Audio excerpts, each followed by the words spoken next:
from me, Romy Stoch, and welcome to Derech Eretz, the way of the world. In today's show, Wendy Hendler introduces the concept of mentorship within Judaism. We catch up with Paul Bacher, founder of the National Mentorship Movement, and meet Chazan, or liturgical singer, Ezra Altschuler, and his prodigy, Shmuli Brill.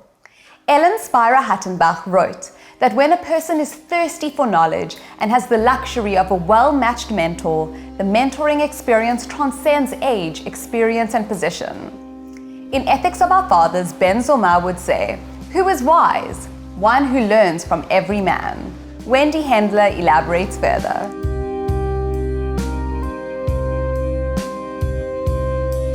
So the word Torah, or Bible, means instruction. It comes from the word hora'ah. So in Judaism, teaching and mentoring is a fundamental concept. It says in Ethics of the Fathers, "Make for yourself a teacher, asay lecha rav."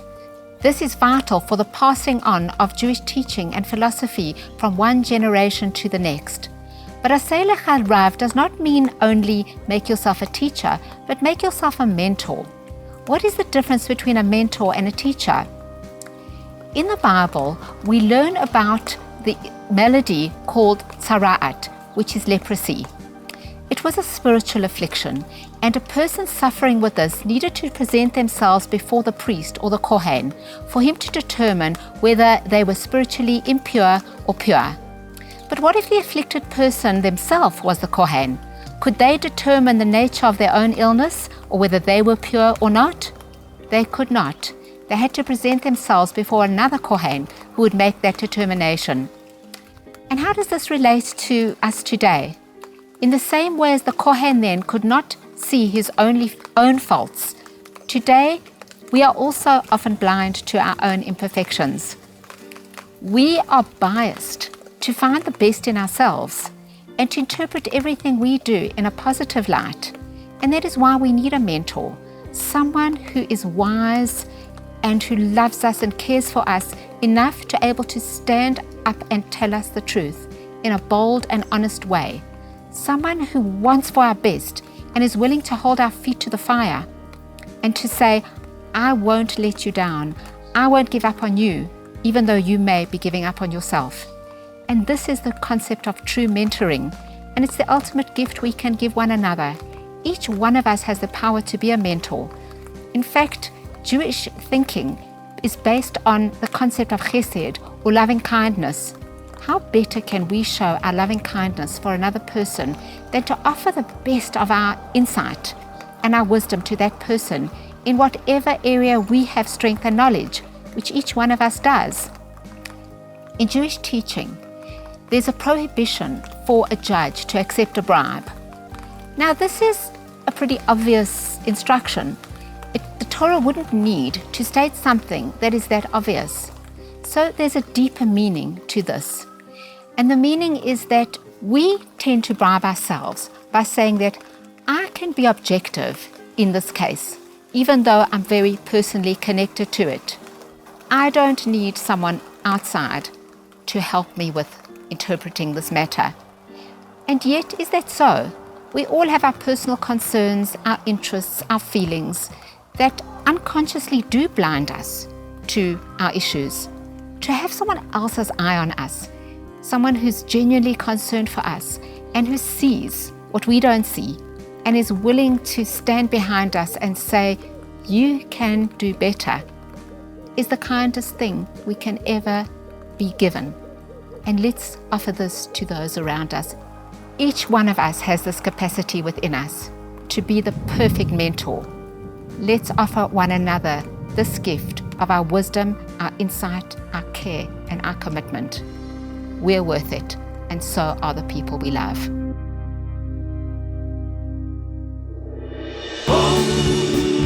Derech Eretz.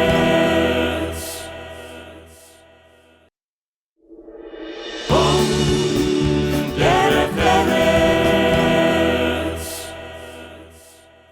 Entrepreneur Paul Bacher is the founder and chairman of the National Mentorship Movement. The NMM is more than just an idea. It is the realization of a belief in the power of the innovative spirit of South Africans to make our country great by tapping into the collective knowledge of successful South African business leaders and entrepreneurs. By pairing the experience and knowledge of successful business people with the passion of South Africa's thriving entrepreneurial talent, the National Mentorship Movement is aiming to transform South Africa's economy. I think at core, I'm a classical fixer, saver, solver. So I'm the kind of guy when I drive down the road and there's a hole in the road, I'm the guy who's on the phone to City of Johannesburg saying, I think we should fill in that road. And I kind of live my life like that. And I think it's a personality trait. I don't think it's because I'm particularly a good Samaritan. I really don't believe that. I think at some level, I've just become someone who really gets enormous pleasure and meaning out of trying to solve challenges. I had a grandmother, Eunice Jacobson, who was head of the Home Comforts Fund in South Africa and got lots of awards for that. She was one of the founders of the Jewish Women's Benevolent. My mother was a huge charity person. She was in the townships every Saturday when I was growing up, before it became popular to do so, teaching nursery school black women how to be nursery school teachers. My uncle Ali Bacher is well known for being someone who's a huge doer in the community space. So I grew up with like a rich heritage of people sitting around the table, whether it was a Sunday morning, a Sunday lunchtime, or a Shabbos meal, talking about community stuff. So I kind of grew up with it, kind of, I think, in my blood a little bit, that this is what you do. When I left varsity, I teamed up with a couple of friends, and we started a business called NetActive, which is one of the early internet service providers, and we listed it. And over a period of about 12 years, we were in a number of businesses. And it was a wonderful journey. And we were successful. I had started a charity 10 years ago called Altjet. I got 12 friends around a table. Again, I saw a gap. I thought, how do we help Jewish businesses that are in trouble? I'd been learning the laws of tzedakah with a wonderful man, a friend of mine, Gerald Kaplan. The Rambam has 8 levels of charity. And the highest level is keep someone in business or put them into business, keep someone in a job or put them in a job. In other words, financial stability. And of course we understand that for a community to be healthy, one of the foundations is financial stability. So when I learned that, I thought, well, why don't we take the management consulting concept where a McKinsey would come in, a business would be in trouble, like a large corporate, a McKinsey would come in, they'd send in a couple of their top people, they'd work there for 6 months, they'd charge $1 million, and they'd put in place the strategies and the operational processes and structures to turn around the business for free. And the Jewish community here is so extraordinary that I had a sense people would be only too happy to. So I got 12 friends around a table very quickly and we started doing this. So I just had a sense it was a real model here. And so I started building and developing, etc. And it's been 10 years. I mean, we've got, I think, just under 700 mentors who we have on our database. Not one mentor has ever said no to me. Do you understand how ridiculous that is? In a very meaningful and special way. Often people say, what's in it for me? Can you imagine a Jewish South African saying, or even thinking, what's in it for me? Everyone says, sure, I'd love to help. Why is the Jewish community so successful? What drives that success? And from the Jewish community, a desire to be engaged and involved and accepted within the mainstream of what's going on in this country.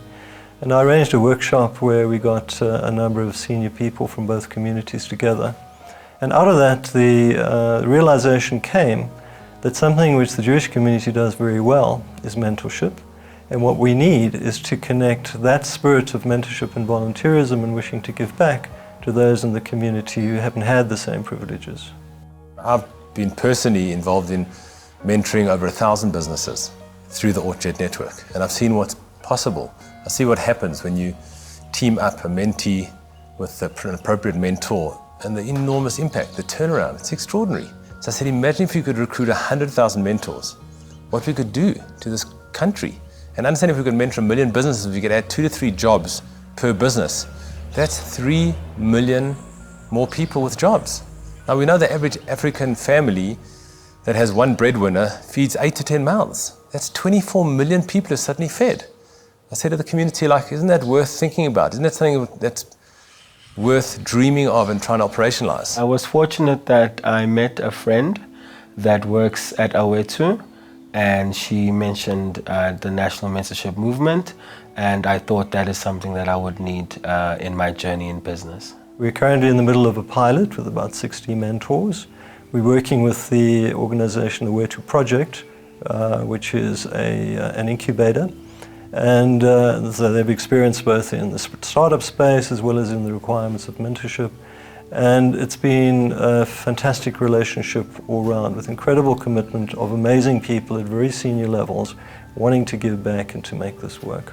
Just to have an hour or two with these people at that level is truly amazing, because they've traveled the journey, and essentially when you're in business it tends to be lonely, and when you find people that have quote-unquote arrived, that are willing to spend some time and have a conversation, it is honestly priceless. Talking to my mentee, I was petrified to meet him the first time. What can I teach this smart guy, streetwise, been around, experience that I have no clue about? And it was fantastic to engage with him and realize, actually, I can learn a huge amount from him about that stuff, but the stuff that I know and I don't even know I know, which without too much effort I can actually share with him and make a difference. I believe that if you're gonna play, you need to play big, and I think the bigger you play, usually the more impact you make, because when you have a big goal, it drives you, whereas when you have a small one, you find that you don't have the same level of energy and people are not as excited to work on that program. And once you find what you have in common, all of those differences just become the interesting things, not the divisors, the things which keep us apart. And that's exactly what, to me, this experience has been, that you take people from apparently fundamentally different divides, put them together, and you realize they actually basically have the same value system and they want to achieve the same thing. So to me, that's the exciting part of this journey. With Dave, you feel as if you are sitting with an equal. You feel that he also appreciates what you have to say, and actually he's learning from you as well. And to think that you could still want to learn something from someone who's emerging is really amazing. So it's the humility, it's the wisdom, and sometimes when you think of a business type mentorship, you tend to focus on figures and numbers. But I find with Dave, he's starting from who am I as a person, and what's my support structure, and why am I doing this? Why is this my mission? Why is this my dream? Because what I've seen from a few interactions is that when that is clear, the product and the service will take care of itself. Paul is incredibly committed. His weakness is not FOMO, it's not fear of missing out, it's fear of not making the contribution that he can do.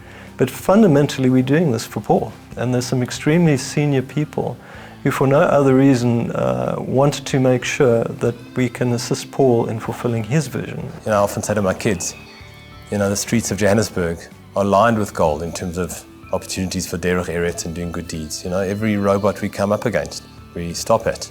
There's a poor person there begging for something. It's not about just giving them food or giving them money. Ask them their name, try and have a quick chat with them.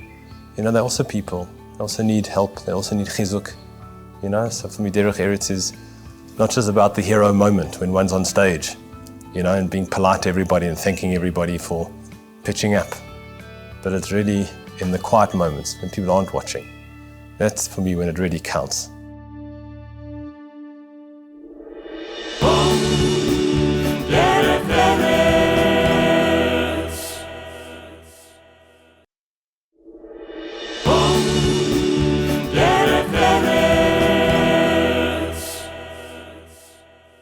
Ezra Altschuler has been a Chazan or cantor since the age of 13 years, learning his trade from his father Menachem. He studied at the Cantorial Institute of Tel Aviv in 1993, and now Ezra's versatile style spans the spectrum of Jewish music, from Jewish soul to Hasidic to Jewish contemporary to Chazanut or liturgical songs. Sharing all that he has learned, Ezra has now taken the young prodigy Shmuli Brill under his wing.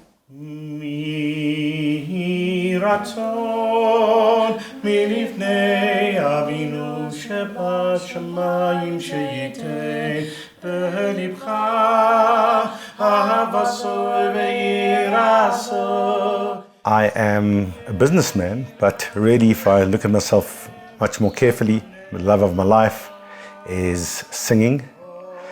I'm a singer, and because of what I've done in my life over the last 25 years, a lot of people call me Chazan, which means cantor, and because one of the loves of my life is singing in shul, trying to spiritually uplift people to be able to connect to God.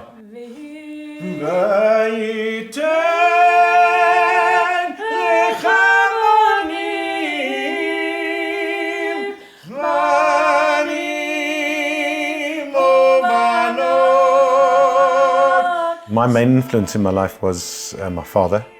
My father was a great singer. When he was 16, there was a great Italian tenor, I forget his name, who came to South Africa, and they wanted him to come back to Italy with him.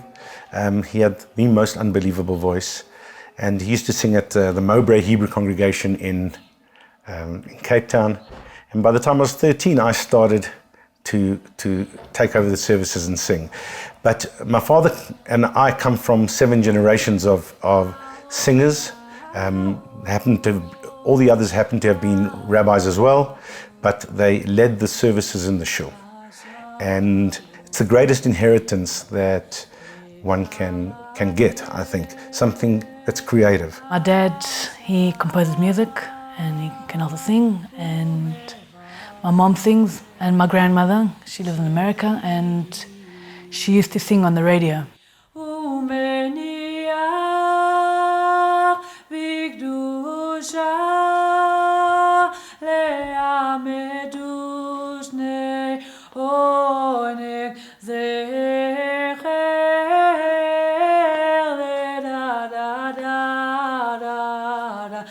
Two years ago, Shmuli had his bar mitzvah at the Sunny Road Shul, and people were remarking, and we discovered that he had an incredible talent for singing. And we came across Ezra Altschuler at the Sunny Road Shul, and Ezra also remarked about this incredible voice that Shmuli had. And he came up and he sang, and when I tell you I literally fell off my chair, it's the truth. There was something so special about what I heard, and I really thought I'd like to work with this boy. And what's happened is today Ezra's become his mentor. He's trained him, he's got gigs, he's got performances for him. I'm more a mentor of his, and that's the role which I do, but it involves being an agent. It's a role of pointing him in the right direction, of giving him what he needs to be successful at his age, to do certain things. Baruch atah Hashem, Mekadesh HaShabbat.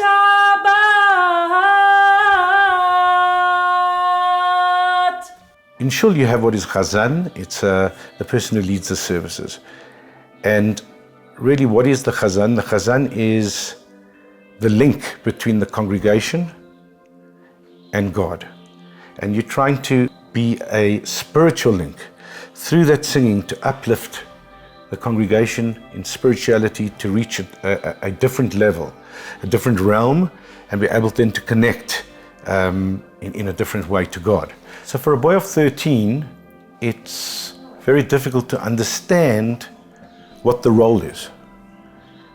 And really, you can have the most phenomenal voice, and if it becomes something which is you, just all about you and how well you can sing, you've missed the point, but I'll guarantee you that you've also missed the opportunity to take the congregation with you into spirituality. That's just the type of thing which I felt I could impart on Shmuli, but for a couple of reasons. There's a word in Yiddish called edel. He's a very, very edel boy. He's naturally modest.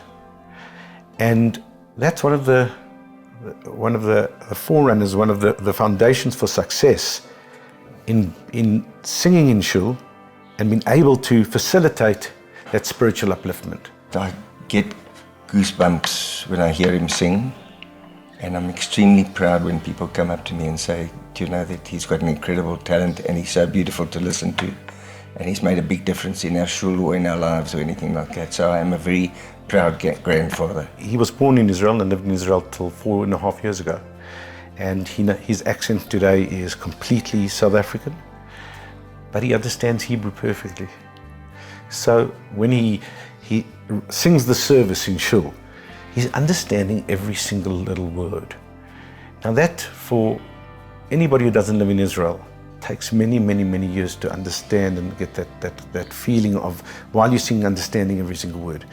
And you could hear that. You could hear that he was interpreting what he was saying, and he was connecting in to what he was singing. When I sing, I often think of the words, and it helps you with the meaning, and you can actually feel it sometimes.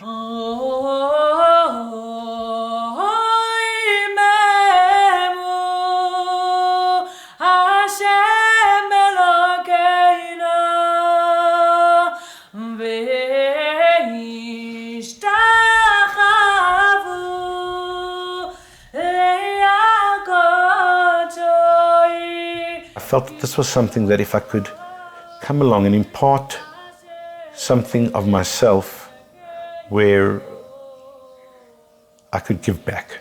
And why did I choose him to mentor? I think I saw a lot of myself in him, and I felt that because of the musicality, because of the voice, etc., he could, if I gave him help, he could swing it and use it straight away. When I work with Ezra, he teaches me a few things like to breathe, how to breathe, or to mean what I say and to think about it. And he's got lots of experience, and if you make a mistake while he's teaching you or rehearsing with you, he's very patient and he's understanding.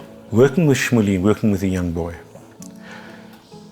you have to understand that when one is so good, it's so easy to lose a certain amount of Derech Eretz when you are having this adulation all the time from people. And it's something that I talk to him all the time about, that you have to keep yourself grounded. The way to keep yourself grounded is to understand that this is a gift from God. And I told him, I said, there were a couple of years where I couldn't sing. I said, God can take this away from you just like that. So I think mentorship falls into the category of Derech Eretz, because you are, it can be very hard giving of yourself, which is your creativity in this particular thing, and giving it over to someone else. It's saying, you know what, it's not all about you. It's saying, life is a cycle. Let's take this, let's recycle it, let's give it to somebody who can also inspire the world. And Shmuli has an ability to inspire the world. He has a potential to be one of the greatest.